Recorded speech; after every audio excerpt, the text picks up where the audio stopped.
Hey guys, Mad About Football here, and this is my take on some of the performances of some players from the Arsenal versus Leicester game. Okay, so the first player I want to talk about is Rob Holidng. Rob Holidng started of the game off alright. He was comfortable in possession in the beginning of the game, and after the first 5 minutes, he started showing signs of nerves, and he was making a lot of mistakes. Obviously, the Arsenal back three looked unsettled because we didn't have, a proper centre back to support him. Holden started the game, he was playing poorly, and he started off the game good, but he then started to play poorly by not keeping it simple, and he was basically overdoing everything.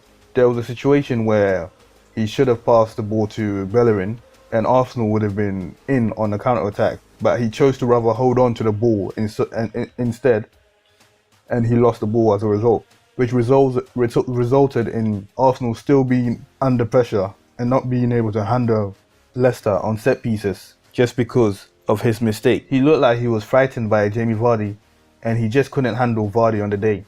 For me, Holding looks to be a stronger player in terms of strength than Vardy.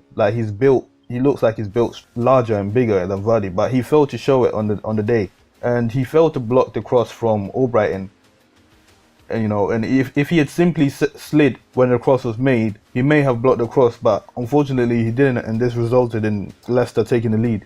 I think this game showed his lack of experience, and also the fact that he didn't have certified centre-backs around him who have more experience. All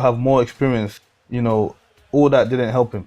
But that doesn't excuse the unnecessary hogging of the ball that he consistently kept doing instead of passing it, and the inaccurate long passes, as well as not keeping things simple as a defender. He just needs to collect the ball and pass it to the midfielders or the right back to move forward. But he wasn't doing that in this game. He was trying to do too much, and he was playing almost like how John Stones plays, where instead of passing the ball, you hold on to the ball. You don't need to do that as a centre-back, especially not for Arsenal, because Leicester are going to press high. You don't need to do that. You just need to release the ball.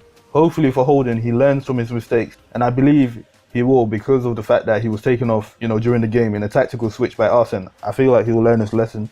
But this kind of defending has got to stop from the young lad. On the other hand, the player I was really impressed with was Mohamed Elneny. Elneny He started off the game quite well. He gave in a lot of, he didn't give in a lot of, but he gave in a cross, for the Lacazette goal. It wasn't a good cross. It wasn't actually a very good cross, but obviously Lacazette made the most out of it and scored from it. And for me, Elneny seems to be a good ball playing midfielder. I mean, he's very good with the ball. His passes are very good. In this game, he was making precise passes to players, and his passes were very accurate. He was also very good in possession of the ball, and he only really lost the ball on 1 or 2 occasions. He was making a lot of direct passes in this game. Although, he does have a habit of making a lot of back passes as well.